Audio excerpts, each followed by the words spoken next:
Is Ayurvedic hair care safe for kids? And we got a lot of questions this week about henna hair color, dyeing your hair, blue tones, brassy tones. So let's get into these questions. Welcome, my name is Khadija. I am the founder of this amazing brand, Hennasooq.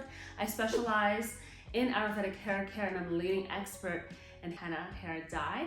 And I do the most gorgeous henna and jago body art. So if you're in the Columbia, Maryland area, you need to come by. And remember, if you have a pressing question that you need an answer to like right now, just go to our website, hennasooq.com, and you'll be able to reach a live chat. It's right in the right-hand corner, and reach one of our experts and get all of your questions answered. Yeah, so let's get into these questions. Let's see what people have been asking this week. Question number one comes from Orom TTWBO. And what is the process of making a blue-black color with henna and indigo? Please help. And they said, Ramadan Mubarak. Oh yeah, so cute. Thank you. Ramadan Mubarak to you guys too.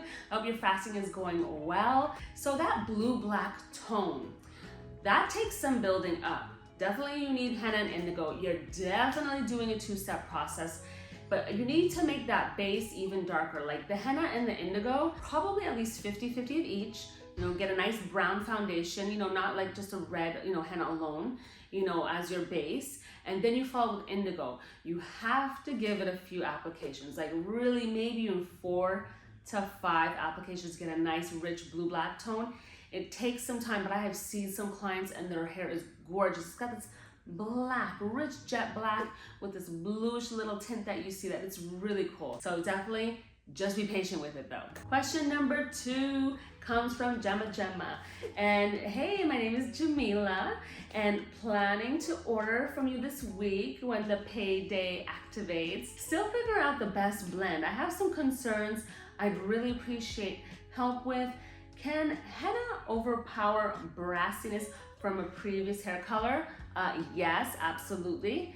And I have very fine medium brown with about a year of growth since that last chemical, dye job. I have some brassiness at the bottom of, a few inches of her, her hair. And I'm flexible with any desired color, just nothing too dark because I'm very fair. So, you could do a nice brown or a reddish brown, that will work really well and that will get rid of that brassiness, especially since it's been some time. Sometimes, reds kind of fade to that brassiness, and because you haven't done it in a while, that's probably what's happening. So definitely that'll freshen up your hair and make it look nice, add a lot of shine, use that cleansing co-wash to give it extra moisture back to your hair. That would be really good. I definitely think reddish brown tones, and you can achieve that, with the Rajasthani henna and the indigo. So definitely use that. Question number 3 comes from Mathapello. Hi, I was wondering if you can talk about hair care in Ayurveda for children. I think it would be great because so many women are doing Ayurvedic hair care, on their own selves, right? And sometimes they're even doing their 2 or 3-year-olds. I've seen as young as 1. So yes, so that's pretty young. So the thing with Ayurvedic hair care, you just want to make sure that your children are not allergic to any of these herbs. So you got to take baby steps because they cannot express themselves to us. And an allergic reaction can happen in kids like quick. Their skin is thinner, they're more delicate, they're more susceptible to these things. So take small steps, like, 1 oil at a time, 1 ingredient at a time. Like really take your time, because you never know what they could be allergic to. Once you know what they're not allergic to, keep that, make a list. Keep that in the regimen.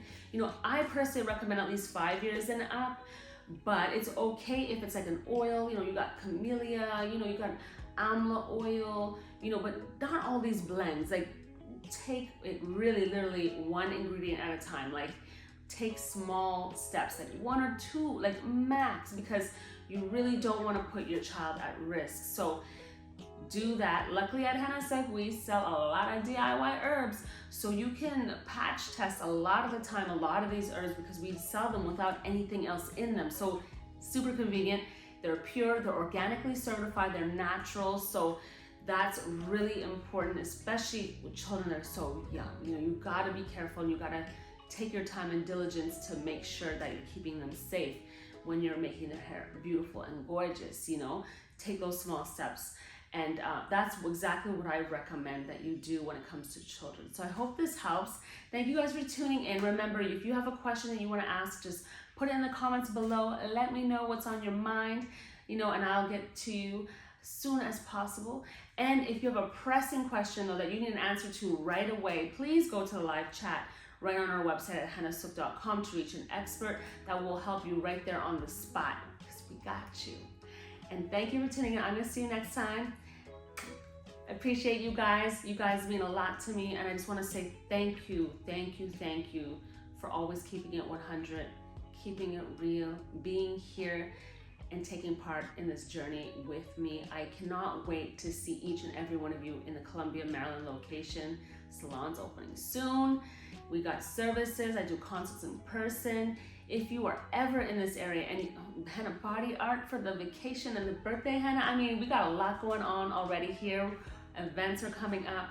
So if you are ever near here, like we are conveniently located near DC and Baltimore, please come by. I would love to see you.